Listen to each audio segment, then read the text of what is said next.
Hello, everyone. Jared Hoffman back here with another new addition to the Better Than Less Than podcast. If you are new here, the Better Than Less Than podcast is all the breaking news and stories, hot topics in Division Two and NAIA HBCU sports.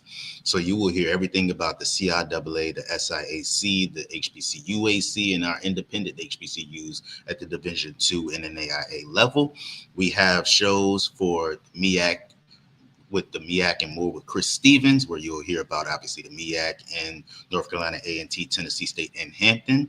And we have the SWAC page podcast with Ken Rashad and Kendrick Marshall. If you are new here, please leave a like, comment, and subscribe to the channel.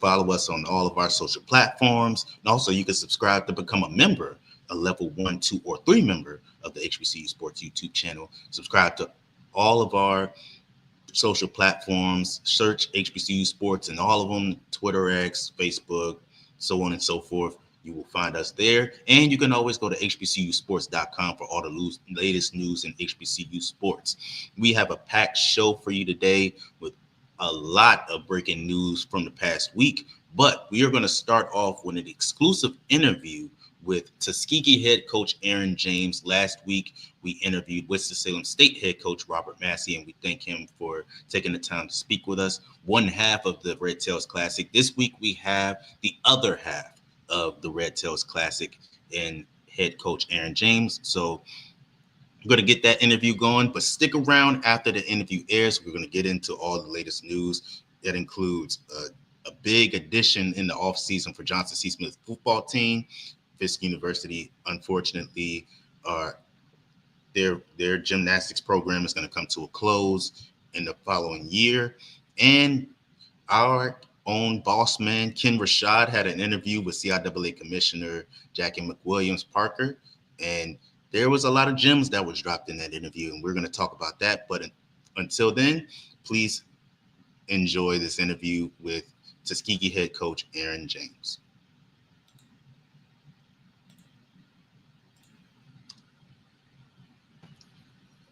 Hello, everyone. Jared Hoffman here with another edition of the Better Than Less Than podcast. If you are new here, please leave a like, comment, and subscribe to the HBCU Sports YouTube channel. Please subscribe to become a level 1, 2, or 3 member. Follow us on all of our social platforms. And always go to hbcusports.com for all the latest news in HBCU sports.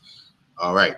So you've seen me talk to one half of the coaching tree for the Red Tails Classic, and now I got the other half with me, Tuskegee head coach Aaron James. Thank you so much for taking the time to speak with me. I really appreciate it.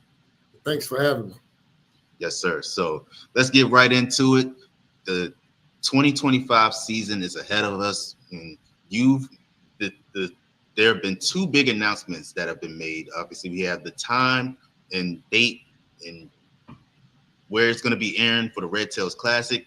And you have your historic first home night game that was just announced. But first, before we get into that, we just want to get into an overview of your spring training and where you feel like your team is at right now. What is the current status of Tuskegee football right now? Where do you think you are in terms of becoming a contender in the SIAC? I think we're going to be a good contender in the SIAC.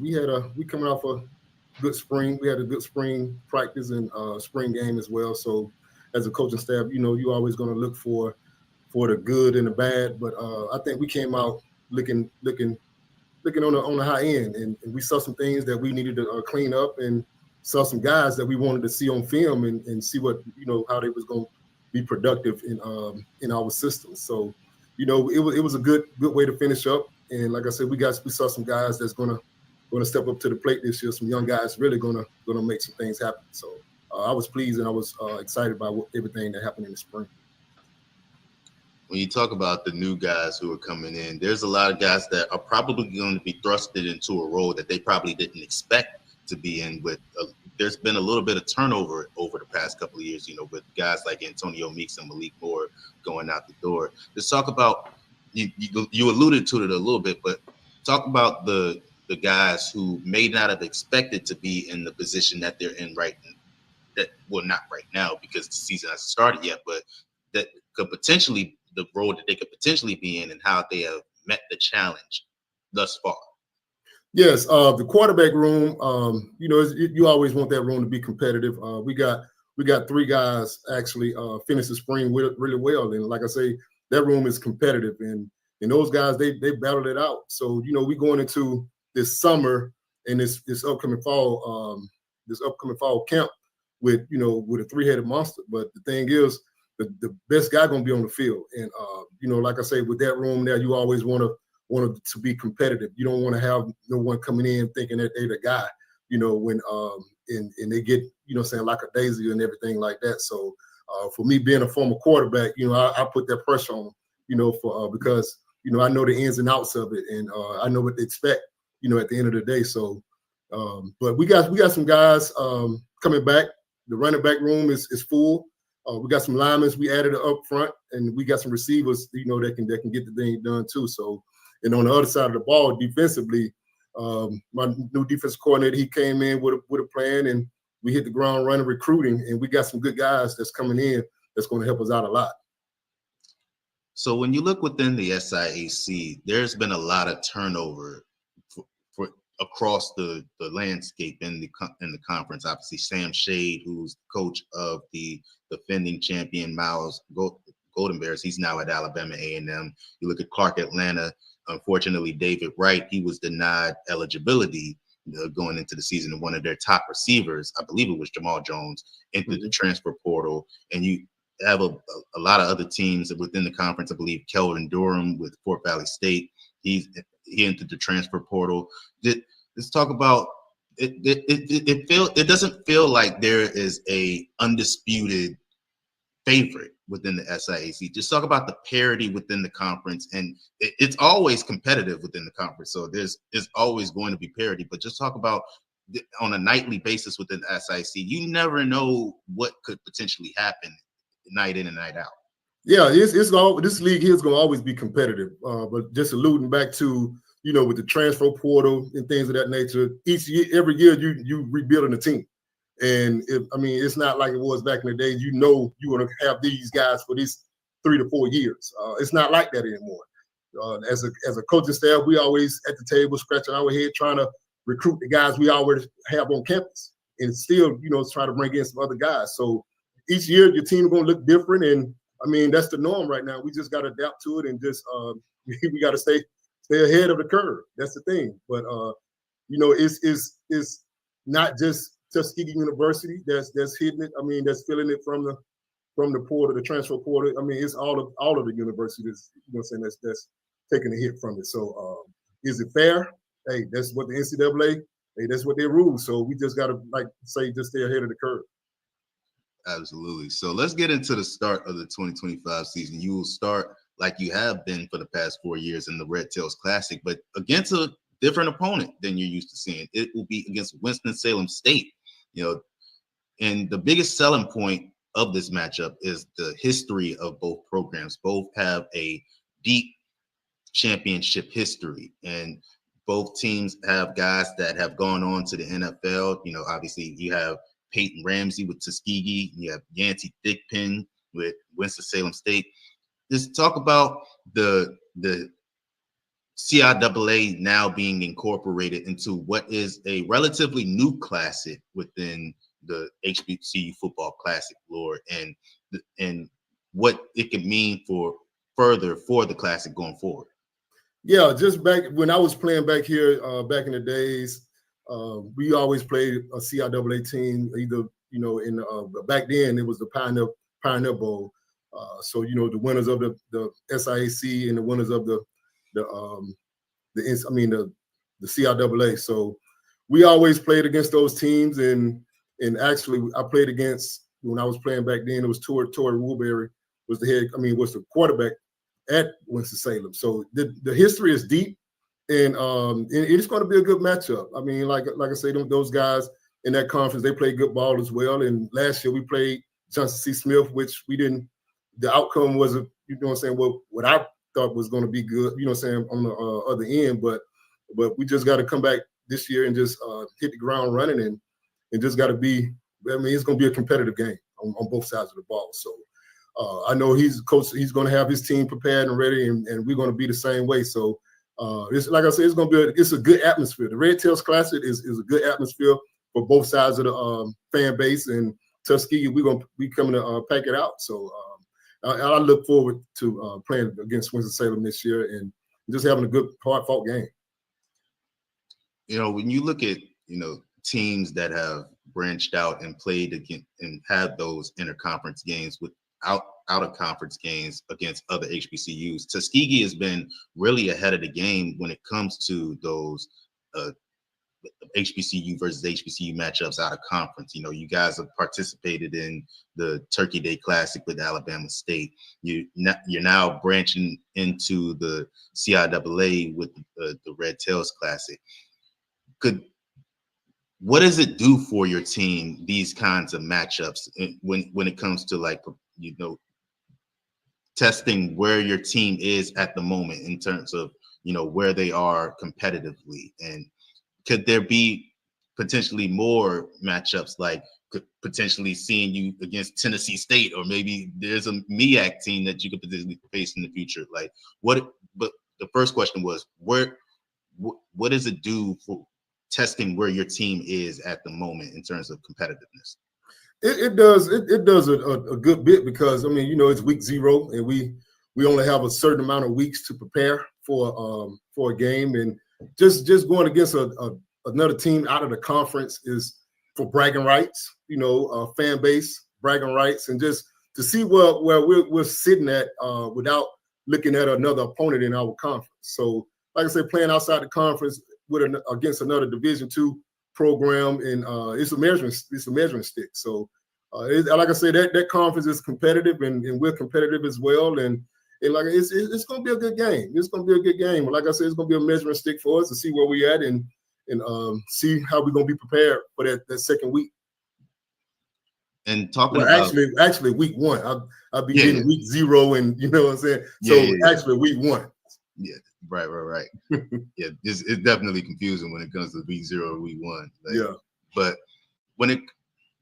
as far as the future of the Red Tails Classic, is it important for people to because this is a nationally televised game? This will be on ESPNU, so a lot of our viewer base is Division I. You know, it sways more toward the SWAC. So the importance of viewership for this game it's very important, because usually this game is the lead-in from the Orange Blossom Classic and the Pro Football Hall of Fame Classic.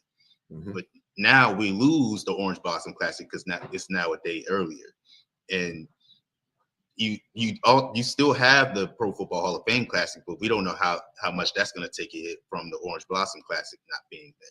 Just for the viewers who may not be familiar with the Red Tails Classic, why is this important for them to watch? For those who may not be familiar with this game or with these institutions, I don't know why they wouldn't be familiar with Tuskegee and Winston-Salem State, but for those who may not be familiar, why is this game so important?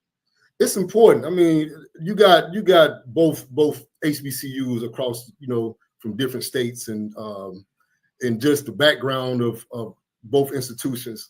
The fan base, you know, we got fans around the nation, and it gives them an opportunity, if they are out in California or on the East Coast, get them the opportunity to, you know, saying to turn on the TV and watch a good game. I mean, to watch their alma mater play against another HBCU opponent. But it's good to come on and make sure that, I mean, you're going to see 2 good programs battle it out. I mean, and like I said, it's for bragging rights, and you're going to see 2 well put together programs, and that, like I said, at the end of the day, Tuskegee University, we should be holding up their trophy at the end of the game. But like I say, it's just it's going to be a good fought game on a Sunday, you know, on a Sunday. So Labor Day weekend, and I mean, what else can you do to be watching a HBCU kickoff classic, you know, Red Tails Classic on a Sunday? So, you know, everybody's not fortunate to play on that Sunday, but we'll be playing on that Sunday, and I mean, like I said, it's going to be a good, hard-fought game, and we're looking to be victorious at the end. Once again, we want to let everybody know that is on August 31st on ESPNU at 7 p.m. Eastern. Please, if you are an HBCU supporter and you're an HBCU football fan, please tune in to the Red Tails Classic. And also want to shout out the Black College Football Hall of Fame Classic, which will be on earlier in the day at 4 p.m. Eastern on NFL Network. Support the Division II HBCUs the same way you support the Division I. That's what this show is all about. Division II and NAIA HBCUs, they're just as hard fought, and it's just as fun to watch as Division I HBCUs. I promise you that. But we want to get into another historic matchup that was recently announced, that Tuskegee will be hosting its first home night game. You will be playing against Central State, and that's the week after the Red Tails Classic. Just talk about the history of this matchup, hosting the first home night game, and what that means for the Tuskegee community. Man, it's way overdue. My AD, I got a great, awesome AD Ruffin. He came in with a plan, and gave us new facilities, new field turf, lights, buses. So for that to have the opportunity for me to be the head coach at my alma mater and play the first night game, it's historic. I mean, it's going to be a historic moment. And the community is going to, they are really, they're ready for it, and the alumni base is ready for it as well. So like I said, it's going to be historic, and we just got to just go with the flow. I mean, I know it's going to be a lot of goosebumps. I'm getting goosebumps right now just thinking about it, just coming out with the lights and just seeing the stadium just packed out, seeing everything, the tailgating and the tents and everything inside the stadium. So we never seen it before. So I can't sit here and tell you how I'm going to react because, like I say, it's brand new. So I'm excited about the opportunity to play under the lights for the first time. Yeah, well, you talk about the environment of HBCU football. There's not many environments in Division II HBCU football like Tuskegee. Just seeing that hill just packed with people, and then the stadium. Just when you said that this is something that was a long time coming. As far as I just want to get your perspective on it. You may not have a perspective on it. I don't know, but has this been something that has been talked about within the athletic staff, and how did this come about from your perspective? Well, I mean, we needed lights for numerous reasons, for like practice purposes, because of the class schedule was kind of, up and down. So we needed lights to practice in the morning and late in the evening. So that was really the main focus for it, for having lights out there. But now, I mean, we got to use them. We're going to use them for some night games. But yeah, like I say, our AD, he came in and got lights on the football field, baseball field, softball field, and it never had it. It never been had here on campus. So, like I said, it's just a historic moment, man. And I mean, just everybody's excited, but we just got to get through week 0 and then get to week 1. Right. Yeah. But with that excitement, there's still a task to be done. You're trying to win a game, Oh, yeah. So how, as a coach, it's obviously your job every game to get your team ready for the matchup that is ahead. And you've had teams play in big games before where you're competing for a shot at the SIAC championship game or in the SIAC championship game. So what is your job as the coach to get this team to not focus too much on the moment, even though it is historic, and say, like, I get it. The energy is going to be electric, but we have to be focused on the task at hand. Yeah, you just got to, let the team know, use the energy, feed off of it, but don't get too high where you're not, like you say, losing focus on what's at stake. But I mean, as a home game, home team, and the atmosphere is, electric, you got to use that, and you can feel that while you out there on the field. So soak everything in, and then once the coin toss, I mean, use that energy and just go out there and just play lights out on the field. I mean, and just don't, hey, don't let up. Just enjoy the moment and just, like I say, play some good ball. Look, I know I said that you can't get too excited, but I just have to ask: Have you thought about what it's going to be like when you run out there on the field for the first time and the lights are just going to be on the field and the fans is going crazy? But have you thought about what that feeling is going to be like? Honestly, I haven't thought about it, but I can just only imagine. I can only imagine right now. Because, like I say, it's a first, and every time it's something a first, you never you of this magnitude. You get excited at times, and then like I said, you got to make sure that you're preparing for the task at hand. But like I said, it's going to happen regardless. You got to run out that tunnel. You got to have the coin toss, and them lights going to be on. So I mean, what else we got to do? We got to win the ball game. So like I said, we just gotta do our part and let the atmosphere take care of the rest. And hopefully, this is not the last home night game. And I know with that energy and the way that the fans is going to be electric and the atmosphere is just going to be out of this world. I know that the Tuskegee athletic department is going to see that and know that they're going to have to schedule more going forward. But looking forward to seeing that play out. Oh yeah, and then we got my new president, Dr. Brown. He's an athletic guy. I mean, he loves football. He comes to all of the games. So, like I said, he's ready for it as well. So we gotta come in ready to roll. I mean, we gotta come in ready to roll. So, like I said, it's gonna be an electric evening, and it's gonna be lights out, but lights are gonna be on. Absolutely. So, continuing to look forward into the 2025 season, what does Tuskegee need to improve on in order to be in the SIAC championship game in November, and what are some things you need to build on in turn to become an SIAC champion? So something that may not be at its best right now, and something that is your niche that you are known for that needs to improve. What are those things that need to happen? I guess we gotta stay the course. I mean, as you look at last year and the year before, we started out, we went on a 4 to 5 game winning streak, and we just gotta stay the course and not get too complacent at times. I think that's what really took place last year. We got complacent in some areas and had to make some adjustments on the defensive side of the ball. But the things that happened, things happen for a reason. But this year we gotta, like I say, just not be complacent and just stay the course. That's it. Now, and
can you guys see me?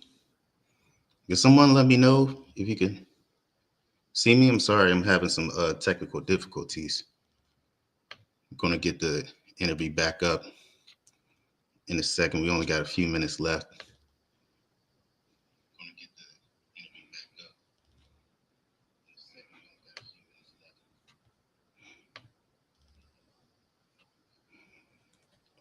Just bear with me for a second, and I'm going to get it back up for you guys.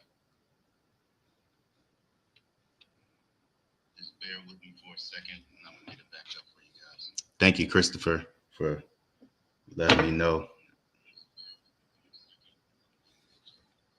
Thank you, Christopher, for letting me know.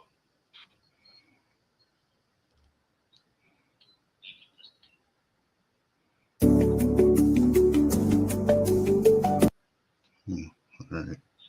I forget where I left off, but I'm gonna get it back up in a second, and then it's only a couple of minutes left in the interview, so I'm gonna get it back up in a second. There's only a couple of minutes left in the interview, so all right, let's see. We can get this up.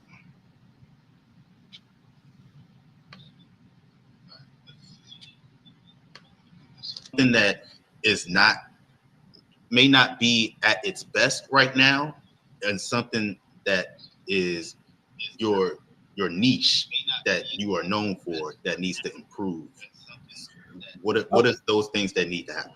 I guess we got to stay the course. I mean, as you look at last year and the year before, we started out, we went on a 4 to 5 game winning streak, and we just, like I said, we just got to stay the course and not get too complacent at times. I think that's what really took place last year. We got complacent in some areas and had to make some adjustments on the defensive side of the ball. But the things that happened, things happen for a reason. But this year we gotta, like I say, just not be complacent and just stay the course. That's it. Now, and I know it's a team game, and you don't want to focus on individual accolades. But if there was any player that you would say that fans need to look out for, that this person could be a star in HBCU football going forward, who is? Oh, it could be one person. It could be a list of people that you think could potentially be a star in HBCU football. Who is those or that player? Everybody that touches the field. That's a good answer. Good answer. Good answer. Hey, look, for all y'all watching, go to what is it? Golden Tiger Sports. Go to Golden Tiger Sports. Go to football. Go to roster.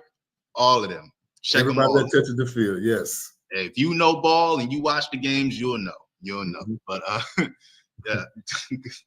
Man, I should have expected that answer.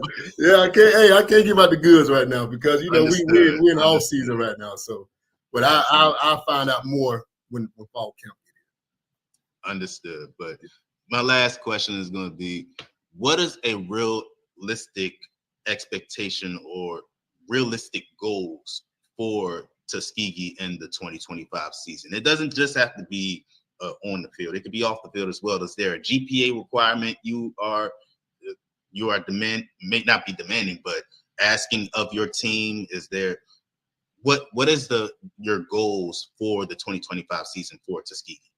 I mean, academics is always number one. I mean, we always striving for a team 3.0. I mean, that's what we always striving for a team effort to get a 3.0. But when it's all said and done, we want to be the SIAC champs.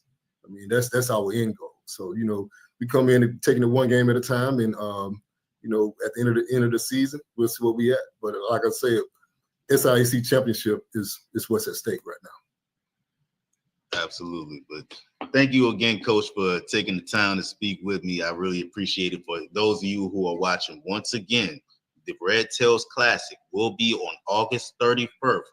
It's airing on ESPNU at 7 p.m. Eastern. So if you are in front of a TV set, you have the ESPN family of networks, go to ESPNU at 7 p.m. Eastern after coming from watching the Black College Football Hall of Fame Classic on NFL Network at 4 p.m. Eastern. We want to support all of our Division II HBCUs and the first home night game for Tuskegee. They will be playing against Central State. That is the following week. Not sure where that's going to be airing, but make sure you are in tune to the news of when that breaks, because I'm pretty sure they'll announce that pretty soon as well. And just look out for Tuskegee University in general for the 2025 season. The SIAC for those of you who do know, you know that the SIAC is one of the most exciting conferences to watch when it comes to sports in general, but football especially. And did I miss anything, Coach? Is there anything else that needs to be said? Go Tigers. Yes, sir.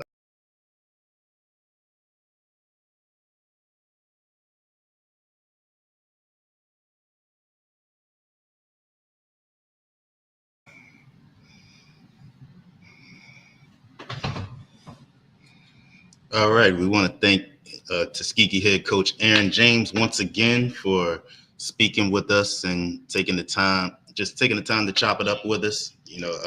Once again, the Red Tails Classic will be on ESPNU. That will be on August 31st at 7 p.m. Eastern. So please be tuned into that game. And the following week will be the first home night game for Tuskegee. They will be playing against Central State. Not sure where that will be airing, but if you're in the Tuskegee community, please go to witness that game live. The Tuskegee always has the great atmosphere for football, so you will not want to miss that. Can you guys hear me still? I know I'm not moving. I'm not moving on the screen, but I'm moving where I'm at. So as long as you guys can hear me, I'm gonna fight through it. So we got a couple news stories to get into. There was some news during the week. Appreciate you, Christopher. Appreciate you. So we got a couple of news stories that dropped during the week, and I just want to get you guys familiar with this one. I said in the video that I thought it was Jamal Jones that entered the transfer portal. That was wrong. It was actually Arman Harris. And I know that because Arman Harris is on the move to the CIAA. He is transferring to Johnson C. Smith. Yes, Arman Harris, who was the 1,000-yard receiver for Clark Atlanta's turnaround season, in which they went from 0-10 in the previous year to clinching a spot in the SIAC championship game. Those who may not be familiar with Clark Atlanta last season, they hired head coach Teddy Keaton from Allen University after turning around the Allen Yellow Jackets in I believe their first season in the SIAC the previous year. Well, I'm not sure if they were eligible for the postseason in his final year with Allen University, but he coached up quarterback David Wright to being an SIAC Player of the Year with Allen, and then the following year he brought him along with a lot of other players like Arman Harris and Jamal Jones, the receiving core, over to Clark Atlanta and turned Clark Atlanta into an instant contender, making it to the SIAC championship game. Arman Harris was the SIAC's leader in receiving yards, over 1,000 yards last season. And now he will be making the jump to a Johnson C. Smith team that was a contender last season, was the last team in the CIAA to lose a game and starting the season 8-0, but fell off a cliff at the end of the season, finished the season 8-2, and was shy of a CIAA championship berth. That berth went to Virginia State, who overcame overwhelming odds in the final week, beating Virginia Union and getting a loss from Johnson C. Smith against Livingstone to get into the CIAA championship game. So Johnson C. Smith is coming into the season with a vengeance, and they will have a loaded offense, to say the least. They have another transfer from the SIAC, and Kelvin Durham, former quarterback for Fort Valley State, is now on the team. And Arman Harris will be paired with another 1,000-yard receiver. Brevin Caldwell was the CIAA's leader in receiving yards last season, also was a 1,000-yard receiver for the Golden Bulls. And also you have Kamaro Edmonds. I apologize if I'm saying your name wrong, but the running back for Johnson C. Smith is going to be a crucial part of that offense. This has the chance to this has the chances of being a legendary offense, and not just Division I, not just Division II HBCU football, but in HBCU football in general. This might be one of the best offenses in Division II football, period. When you talk about being excited to see a team play, I look forward to see what Johnson C. Smith looks like this season. They, like I said, they underachieved last year. Were 8-0, started the season, and 2 losses was the difference between them being in the CIAA championship game and at home watching the CIAA championship game. And I know that they were probably very upset with how the season played out for them, and they have recruited their butts off. You brought in a new quarterback in Kelvin Durham. You had your old one go out the door in Darius Ocean, but I'm pretty sure that they will be just fine with Kelvin Durham being in the door and also having 2,000-yard receivers on your roster now. I'm curious to see how Kelvin Durham spreads the wealth. But Maurice Flowers did his big one in recruiting for Johnson C. Smith. You can tell that they have championship aspirations, and it's championship or bust for Johnson C. Smith. There's no doubt about it. Virginia Union is going to have something to say about it, even though they will be moving forward without Jada Byers, without Isaac Anderson. They still have Curtis Allen, who I believe will be a breakout star this year. Don't be surprised to see him be a 1,000-yard rusher for the Panthers this year. Curtis Allen is very talented and a talented back. Whether that will lead to wins, we'll have to wait and see. But Virginia State is another team that is going to have a lot to say about who will be there. And I believe, are they moving from Salem this year? I'm not sure. I should know that, but I know that that it'll be leaving Salem soon. I'm not sure if it's this year or if it starts next year, but I'll get on that as soon as I can. But and also Winston-Salem State. Winston-Salem State was a team that had a breakout year last year. I just talked to Coach Robert Massey last week. Again, go watch last week's episode of the Better Than Less Than podcast to see that interview. But Winston-Salem State will be in the mix. Livingstone will be in the mix. It's another team that had a breakout year last year that I can definitely see being in the mix for the CIAA championship. So it's going to be a hefty race for the top 2 spots. We're divisionless in the CIAA now, so it's just the top 2 teams in the conference will be in the championship game. So, but Johnson C. Smith is ahead of the curve with this move, getting Arman Harris. I'm just really excited to see that offense play out. I'm really excited to see it. If Arman and Brevin Caldwell can have a healthy competition and not clash with each other, and they're able to both get their numbers and be effective, and Kelvin Durham is able to do what he can to get both guys involved and make sure that they, are involved in the offense, the sky's the limit for what they could potentially accomplish. Look out for Maurice Flowers being the CIAA Coach of the Year. He's the leader in the clubhouse, the way too early leader in the clubhouse for that award. And I'm pretty sure some teams are taking notice in what he's doing in recruiting and are saying we need to put that man on our watch list to be our next head coach. Don't be surprised to see Maurice Flowers get some calls in the offseason, with all the work that he has done. So, Arman Harris on his way to Johnson C. Smith, and the CIAA, you have been warned. I hope that you're ready for what's coming to you. But next, we're going to get in a little bit of sad news here, where not sad, you'll see.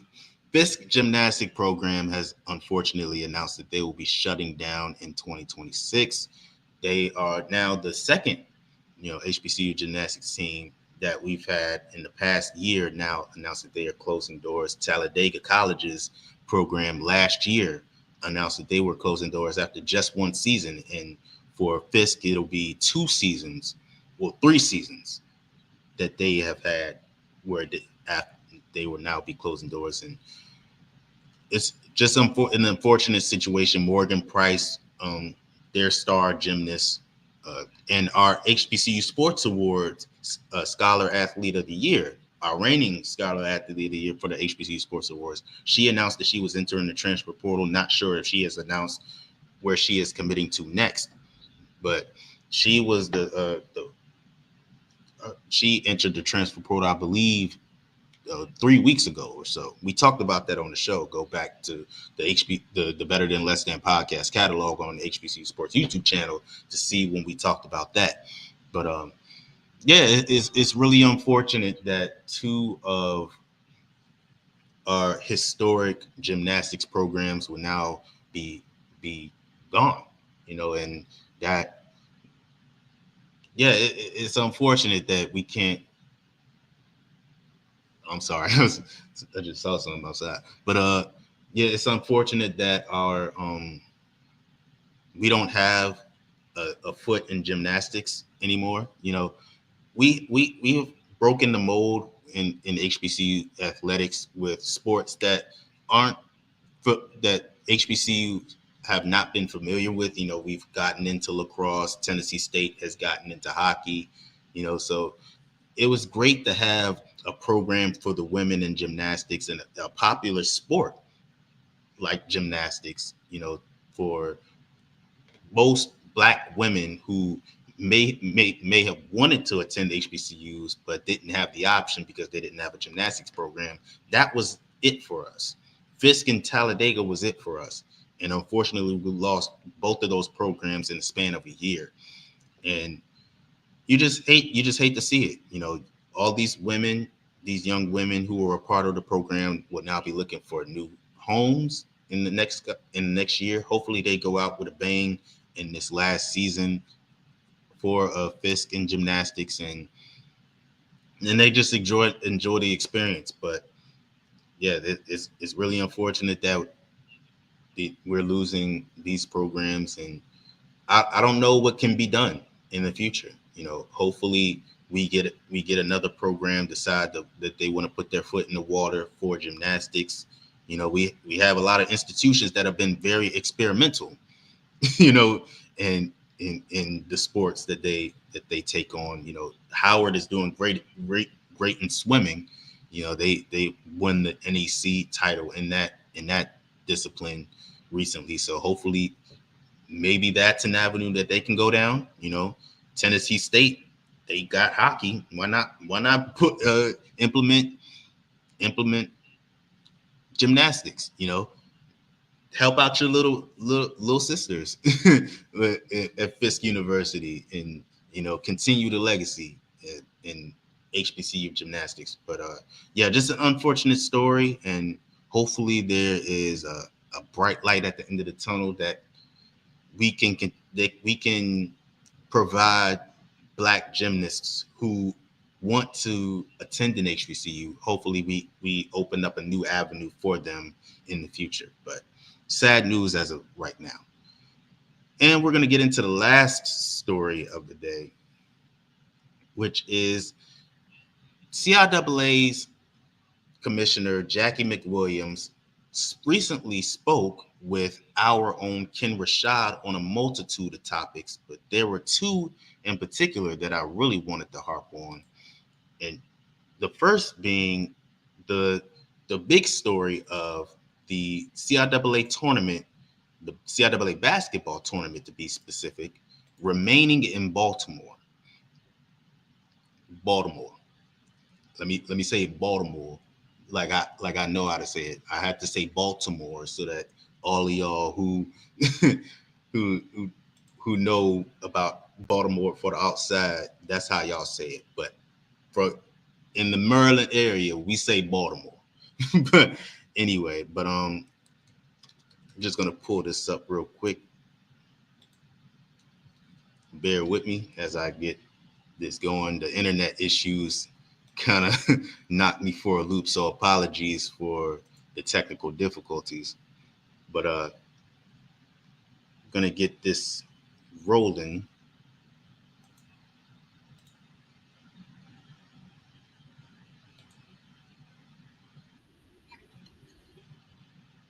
Hold on a second. Let's pop it up on the screen so you guys can see it. And please go to the HBCU Sports YouTube channel to access these interviews. It was a great interview by our boss man, Ken Rashad,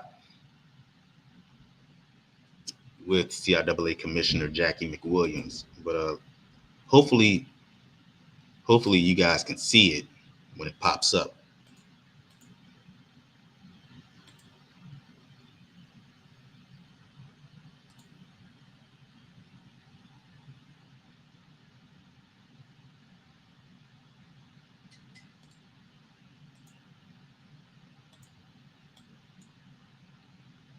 I do want to talk a little bit more about the recent decision to re-up with the city of Baltimore with the CIAA tournament. It was important. Hold up.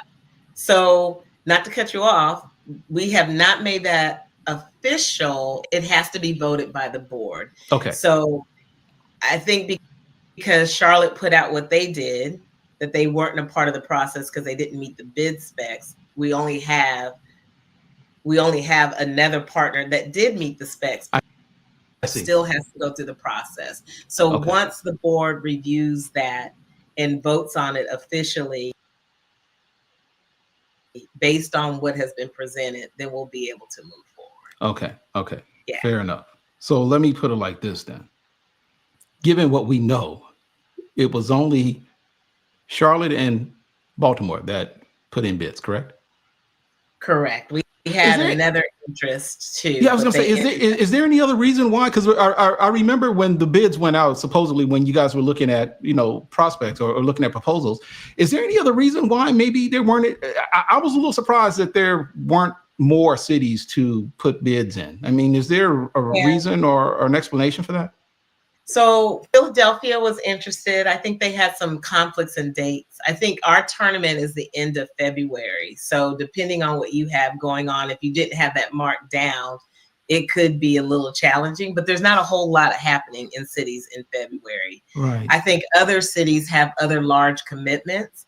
And I think based on the revenue that is required to support this championship, depending on what you already have, may make you say, you know what, we're not going to go in this cycle, we'll go into the next cycle. So we've heard that before as well.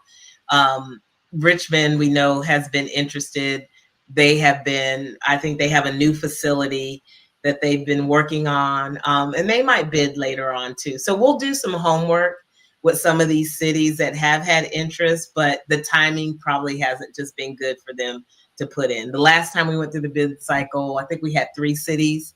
And this time we had 3, 1 possible, right. But because of the facility, they didn't have available.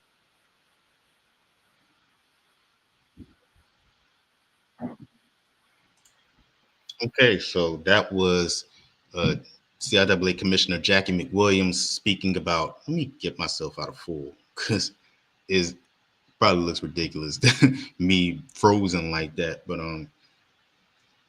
yeah, so CIAA Commissioner Jackie McWilliams speaking about the CIAA not officially yet returning to Baltimore for the foreseeable future, and Charlotte's bid for the CIAA tournament, as they have reported, falling by the wayside. So, and she also talked about Richmond showing interest in the CIAA tournament. And one thing that we didn't play that she talked about is how the CIAA tournament has been impactful in terms of generating revenue. And as you saw by the title of that video, which you all should go and watch, the CIAA tournament has generated $600 million in revenue. And that just shows you the importance of putting the time and effort into a bid for this tournament. You know how profitable it is and how impactful it can be for your community. So when I said that, the city of Charlotte probably didn't put their all into that bid, it's because it felt like they just threw something at the wall to see if it could stick.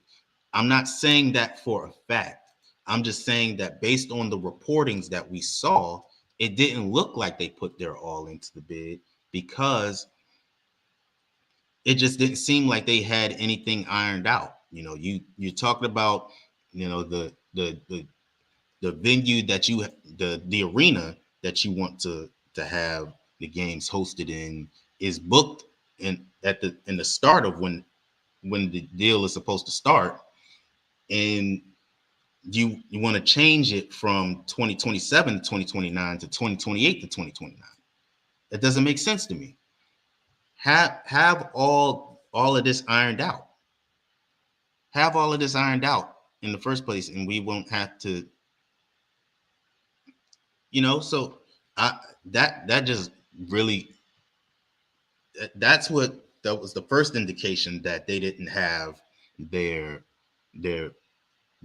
proposal properly prepared for this. And I just think that Charlotte is seeing what the CIAA tournament is doing for Baltimore, and they want it back in, you know. But as Ken Rashad said, if that was the proposal that they put forth, maybe they really didn't want it. You know, I believe they actually do want it, but I just don't think that they put their best foot forward in terms of, you know, presenting a case for why they should have it back. You know, and so we'll see if, you know, as the commissioner said, it will still have to be voted on whether or not Baltimore will continue to host the CIAA tournament for the coming years. And yeah, we'll have to see how that situation plays out. But the next thing that was talked about in that interview was the Florida Beach Bowl.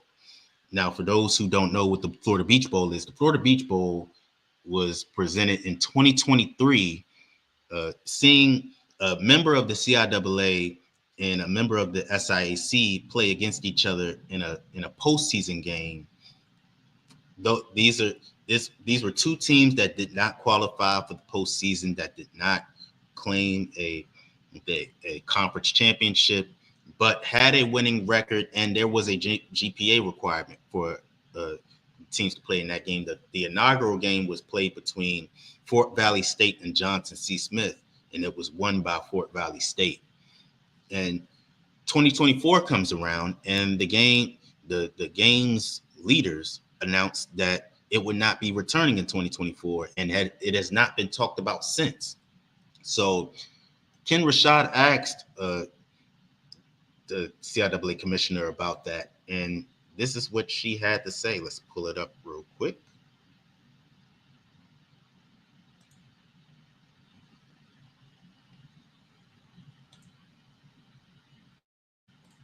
Bear with me, getting this together. Well, obviously you recall, but there was the postseason play with the Florida Beach Bowl, I believe, which was obviously collaboration with the CIAA and SIAC, and for whatever reason, things didn't necessarily plan out. The game was canceled. Can you provide some details as to kind of what led to that? I mean, I know it wasn't necessarily on you, but for those that may not be aware of the complexities associated with something like that, what happened? Yeah, you know, I love that people are creative and love to capitalize on opportunities with HBCUs, with these classics and these games.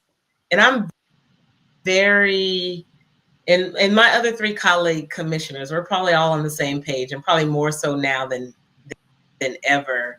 You know, I don't do a whole lot of third-party partnerships. I've been burnt by them.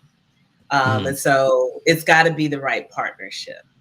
And we went into the Florida Bowl, you know, with the community, the mayor, and all these other people that had made a commitment to the conference. And these, when you start focusing, and I shared with, I think there's Virginia Union and Edward Waters is playing in a classic in Jacksonville this year. And I did an interview with them.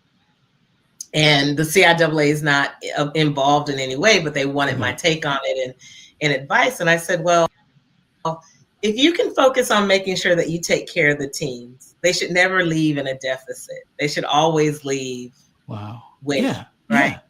Make sure they're taken care of. But what happens, these promoters or event holders want to do so much more. They want it to look like our CIAA tournament. They want to have Fan Fest, and they want to have Education Day and Career Day and all of that. And that takes time to build and get to. And you need resources to do. And you want to have parties and all these other events. But my thing is, and I think this is why CIAA is successful, when you focus on the mission and why you're doing it, everything else will happen. Wow. Our mission is to support the experience of student athletes. And I tell my team all the time, if you focus on why we're here and what our primary responsibility is, I promise you, God is going to open up doors and avenues for us to have Career Expo, Fan Fest, and the people who are involved in that will benefit. They'll benefit even more because we prioritize what was most important. And I think that's what happened. I think priorities shifted for us. And it just didn't match. I mean, and you got to make sure the teams are good. Okay, so that was CIAA Commissioner Jackie McWilliams talking about, hold on, the screen is black. Let me get you back, get something on that screen there. We don't want no black screens here. So that was CIAA Commissioner Jackie McWilliams talking about why the Florida Beach Bowl didn't particularly work out. And in her words, it was because the priorities did not align between her and the conference. I don't want to say her in particular, but the conference and the third party who was running the Florida Beach Bowl. The reason why I wanted to talk about this is that the SWAC and the MEAC have caught lightning in a bottle with the Celebration Bowl. You know, and Division IIs, we had that with the Pioneer Bowl in the past that lasted for 15 years. And the biggest problem with the Pioneer Bowl is that they can never find a home. Every year they moved. You know, the longest tenure they had in one spot was in Atlanta for the first 6 years. But then they moved from location to location each year. The Celebration Bowl has not only found a home in Atlanta, but the conferences have worked well together, and the Celebration Bowl each year continues to produce great numbers in terms of attendance, in terms of television viewers, and it has been a mutually beneficial relationship. You know, the teams gain revenue as a result of playing in the game, and you just see the benefit of the Celebration Bowl. And unfortunately, the CIAA and the SIAC at the Division II level, we have just not had that. You know, it's great that we are able to make it to the Division II play in the Division II playoffs and have success in the Division II playoffs, because we've had that postseason success. Virginia Union last year played in the Division II playoffs and made it to the regional final. And Miles last year made it to and won their first Division II playoff game in school history. So it's not about just having success in terms of the postseason, but it's also about, you know, having avenues for teams that may not have made the postseason, or finding a way to produce a game to where you don't have to participate in the Division II playoffs. The SWAC and the MEAC have produced the Celebration Bowl to be a game where you don't have to participate in the FCS playoffs, because as we've made note, there's no financial benefit of playing in the Division II playoffs unless you are the champion at the end. But if you're just a team who is in it, and if you're not hosting a game, then that's travel fees, that's money that you have to spend where it's not even guaranteed for you to be the champion at the end, who gains the most. You know, so it's unfortunate that we don't have that postseason avenue for the teams that don't make it to the conference championship games, teams that had great seasons, but postseason play is just not in their calling cards. So I hope that we can find find our Celebration Bowl at the Division II level. And yeah, I just don't know what the solution could be. I think if there is a third party that wants to collab with our conferences, I think it's important that you're quick to listen. You're quick to listen because we and being understanding of what the goals of our conferences are. Because if the CIAA has not proven anything, it's that they can, produce postseason games that are profitable, as we have just highlighted with the basketball tournament. Now that's basketball, obviously, but our football championship game has also been sought after, even though it's not as high profile as our basketball tournament. Our football championship game has been huge as well. You see the attendance when we were in Salem, and it's produced at a high level, based on the capacity of that stadium. So I think these third parties who get involved with our conferences, I think there has to be proper communication and understanding of what the goals and the mindsets of our conferences are, because it could be a mutually beneficial arrangement if everyone can come to an understanding, but yeah, it's unfortunate to see the Florida Beach Bowl go, so soon, after just 1 year. We don't even know what the Florida Beach Bowl could have done had you given them another 3 or 4 years.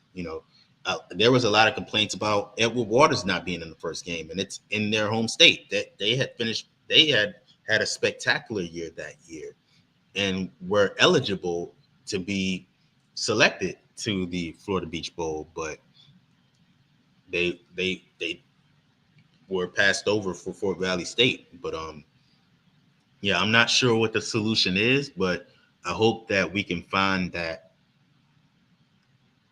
postseason game that becomes our Celebration Bowl. But thank you all for tuning in. This has been a roller coaster episode of the Better Than Less Than podcast. That's how the internet works. It's not always going to be in your favor, but hey, we muscled through it. And I appreciate you guys for sticking around with me. If you can, please leave a like, comment, and subscribe to the channel. Subscribe to become a level 1, 2, or 3 member. You can always follow us on all of our social platforms. Search HBCU Sports on Twitter X, on Instagram, Facebook. We will be there. And you can always go to hbcusports.com for all the latest news in HBCU sports. Until next time, see you guys.